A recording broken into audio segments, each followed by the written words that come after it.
President Barack Obama spoke to the graduates at West Point today and laid out a broad defense for his foreign policy up until this point, and also gave perhaps the clearest indication of the philosophy of his foreign policy going forward. We're going to touch on a lot of different conflicts we've been involved in, ones that we've avoided becoming involved in, and we've got several excerpts from the speech that we're going to play for you. In the first, he talks about our conflicts in Afghanistan and Iraq. 4.5 years later, as you graduate, the landscape has changed. We have removed our troops from Iraq. We are winding down our war in Afghanistan.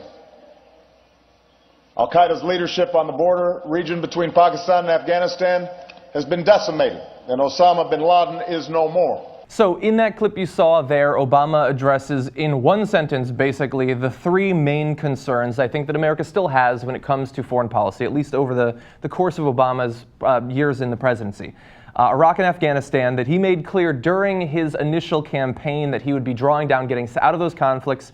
It has been behind schedule. I think even being optimistic, it's been behind schedule. The vast majority of our troops are now out of Iraq. That's true. Over the course of the next 2 years, we will be massively drawing down our troops in Afghanistan.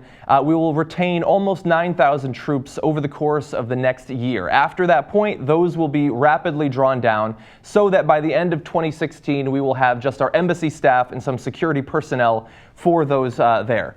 But remember, I mean, look, it's great that he's getting us out of Iraq and Afghanistan, already Iraq, but soon Afghanistan. But we were there a really long time, spent a massive amount of money, massive amount of lives lost in that conflict, both on the American side and also Iraqis, Afghanis as well. So it's a good, I guess, closing bell for those conflicts, but we can't forget the massive sacrifice that we were forced to give when it came to those. Now, obviously, more success against al-Qaeda, at least in knocking out some of their leadership. He alluded to the successful strike against Osama bin Laden there. And really, when it comes to the terrorism part of his foreign policy, that's where Obama is getting both credit and a lot of criticism for this being kind of the biggest anti-war, dovish speech from an American president, at least in living history. Living memory.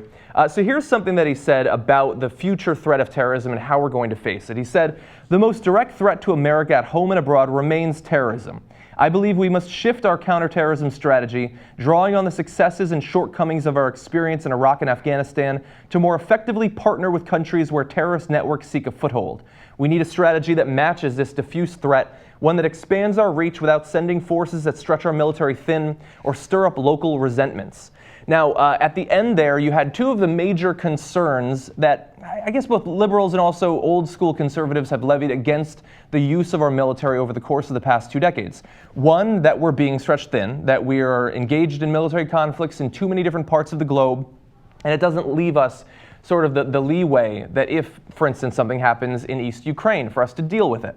And so he's acknowledging that. And also the stirring up local resentments. That may seem like a little throwaway line at the end of that sentence, but if you're a liberal concerned about the future of American foreign policy, the future of how America is perceived around the globe, that is one of your principal concerns right there. The damage that has been done to the American reputation in terms of what effect we can have around the globe. The damage that's been done over the past 15 years seems at this point to be impossible to repair. We have a long way to go. I think that some of what Obama has said about his foreign policy here might get us on the right road. Our military has no peer. The odds of a direct threat against us by any nation are low and do not come close to the dangers we faced during the Cold War. I think that perhaps the greatest myth that has been the greatest con job, I guess, that's been perpetrated against the American public, at least during the time that I've been politically aware, is that the American military is like on the cusp of being overcome by some threat. Insert whatever threat you want. I don't know, Benghazi, Al-Qaeda, the Russians, the Chinese, whatever. Our military is still, as he said, without peer around the globe. We spend more than the next 10 to 20 whatever countries combined. We're going to be just fine. We can afford to back off a little bit from some of the military adventurism that's marked the last 15 years or so. Now, before we move on to the first clip, I do want to talk about some of the specific conflicts that he has addressed in his speech. He talked about Syria there, but the way that he talked about Syria was a little bit odd.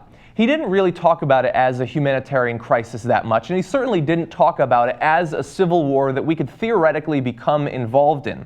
He talked about it specifically as an instance of terrorism that needs to be dealt with, and he talked about some of the things that he's going to be doing in the future to deal with it. So one of the plans that the White House has that they announced today is that they're going to be making available a fund of $5 billion, both to some of the rebel elements in Syria and also the surrounding countries like Jordan, perhaps Turkey and things like that. And most of that money is going to be dealt with either funding counterterrorism efforts or dealing with the massive problem of refugees. Obviously, that's great. But he was sort of, I guess, trying to have his cake and eat it too, to say that we're going to be involved, we're going to help, but we're not going to actually send troops in. He received a lot of criticism when it looked like that might happen. And I really feel, I guess in a way, bad for Barack Obama here, because people simultaneously expect him, as the representative of the U.S. military, to solve every problem. I don't mean the world expects that. I mean conservatives will set up that expectation. And yet if he was to actually get involved in any significant way, they would criticize him for that.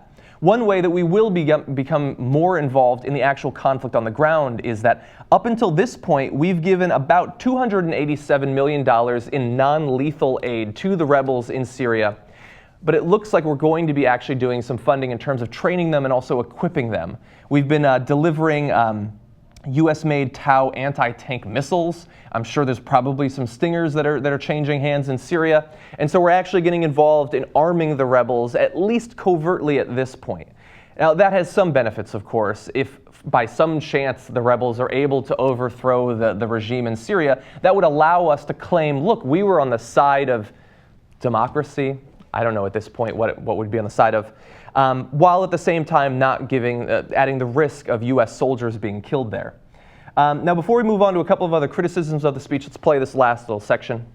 When a typhoon hits the Philippines, or schoolgirls are kidnapped in Nigeria, or masked men occupy a building in Ukraine, it is America that the world looks to for help.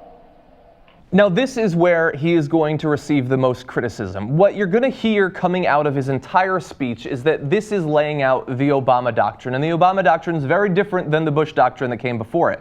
The Bush Doctrine was unilateral action, a focus on military strikes and military invasions, if necessary, over diplomacy.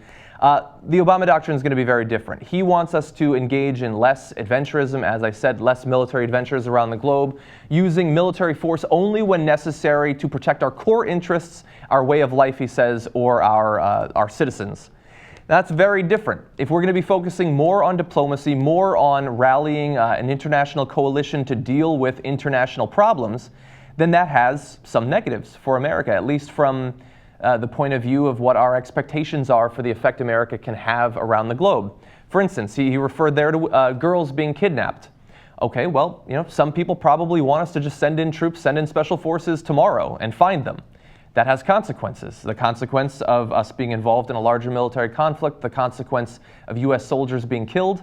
If we are going to back off, and I think that the American public is ready for us to back off, then that has the consequence of us not being able to get involved in an on-the-ground way in situations like perhaps the Balkans right now, Syria, or Nigeria. Now, as I said, he's sort of like trying to have his cake and eat it too. We know that we want America to be a leader when it comes to these sorts of international crises, dealing with international problems. It's going to be hard to do that while also avoiding future military entanglements. Now, a couple of other points I want to talk about. One, again, another massive criticism, and he's receiving it mostly in terms of our dealings with the Egyptian government right now.